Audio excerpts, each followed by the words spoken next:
We are now going to speak with Stephen Cranbull. He joins me now. He's a teacher at Apalachee High School. Thank you so much for talking to us today. I'm really happy to see that you are safe right now, but I am really sorry to hear about this tragedy and the trauma that you're going to have to live with for the rest of your life. Stephen, can you tell us a little bit about what you experienced, but also anything that you can tell us about the teachers and the students who were killed here, the victims of this, and the 9 people who were shot? Well, first and foremost, thank you for your thoughts and your concerns. I really appreciate it, and this community appreciates it as well. The biggest thing I can say that response was very fast from our SROs, probably within a matter of, probably 120 seconds after gunfire, the SROs responded to the individual and made sure that he was put into custody. In regards to, some of the teachers and students that were involved, it's tough. They were very, very important members of our community. They made a difference. They were there for their students each and every day. And it's going to be very, very hard and difficult to move forward from that. I think it's really remarkable because we heard from school administrators, we heard from police that there's this new system that was put in place in your school just a week prior. The door is locked. And so describe what that did and how that created a much, much safer and much less deadly incident this time around in a school.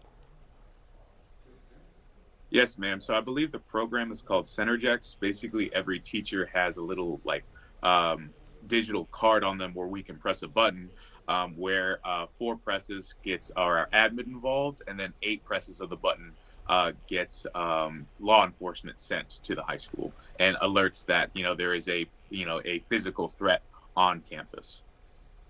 How important was it to have that in place? Not all schools have it, certainly. How important was this? Because you said that officers got there about 2 minutes, 120 seconds from the time of the initial shooting. Critical. I will tell you that I actually saw the lockdown initiate before I even heard gunshots. So I had time to prepare. Someone saw the threat even before he started to engage. So it's almost we knew before anything truly even happened, before lives were taken. So it's insane, the technology that we have access to, and we practice it quite a bit. With our administration, they've done a great job in preparing our staff in these kind of situations. And I just want to say God bless them for doing that and the hard work that they put into those scenarios. Yeah, this is such an incredibly different scenario than what we saw in Texas in Uvalde, where there were 77 minutes, where there was really no stopping this gunman. In your case, this happened so quickly. You have the technology in place. What would you like to say to members of Congress, to your lawmakers, to those that have some power to perhaps make some changes? What would you like to say to them about having to go through this? You go to school to learn, you go to school to teach, you go to school to make friends and to be a part of society. And every year, we're just at the beginning of the school year, here we are again, 4 people killed, 9 people injured, including students and teachers. Yes, ma'am. The way I look at it, from a very objective viewpoint, is that a lot of people are grieving right now. A lot of people, to express their grief, they want to cry, they want to hug their loved ones, they want to make sure that everyone's safe. However, I think it's appropriate that other people, their response in grieving is activism, that they want to make a positive change in their community, and whatever that might be.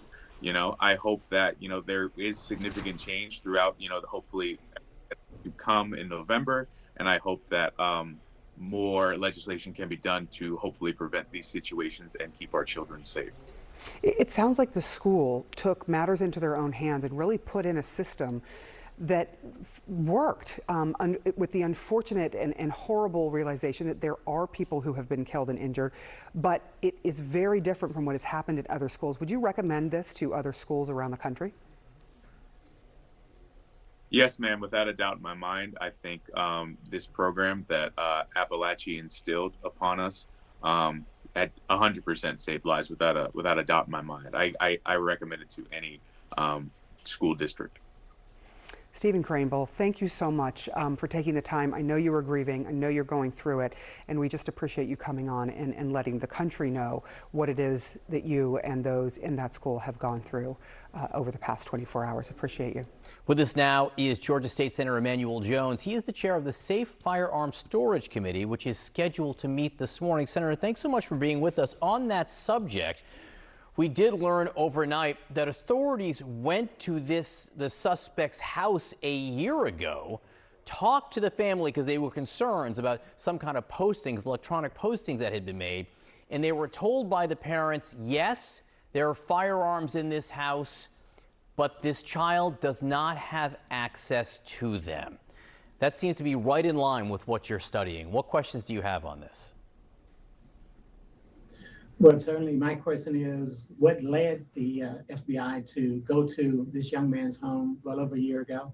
It must have been another triggering event, and certainly just a typical response of, yes, he does not have access to these firearms. Certainly we know that statement was not accurate. So what issues have you uncovered as your committee has studied this issue of firearm storage? Well, there's three major issues that we've uncovered, and these are all issues that we intend to work on in draft legislation for upcoming session in 2025. First of all, we got to do a better job in our great state with forward locking laws. We need to work on child access prevention and to hold the parents accountable for children having access to guns, either intentionally or unintentionally. And we need to address the safe storage issues in vehicles, because right now, our region in this part of the country is one of the tops in terms of thefts of firearms in vehicles. Now, I want to be clear, we don't at this point know how the suspect got his hands on the AR-15. So let's stipulate that. But when you talk about holding parents accountable, how do you propose to do that? Well, there's several laws on the books with other states, and I have to bring your attention to the fact that Georgia is 8th in the nation, or should I say the 8th worst state in the nation in terms of these kind of preventable incidents. But there's other states out there who is comparable to us demographically, like Texas, whose numbers are less than half of what our rate is of these unintentional or deaths per 100,000 for kids. And when we look at firearm safety, we got to look at being able to secure those firearms and ensure that these kids do not gain access to them in any way. There's too much technology out there for us not to take advantage of what's available. Now, I do understand that the Georgia House passed a bill, a bipartisan bill, that would have offered tax credits to gun owners who have secure storage devices, but it failed in the Senate. Is that right? It did, and it only failed by one vote, and I'd certainly expect that legislation to come up again this upcoming session.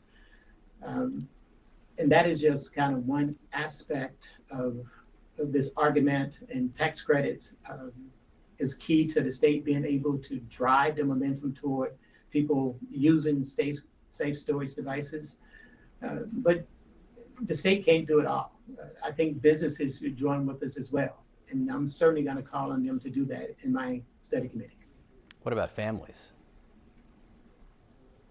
Oh, well, families is key.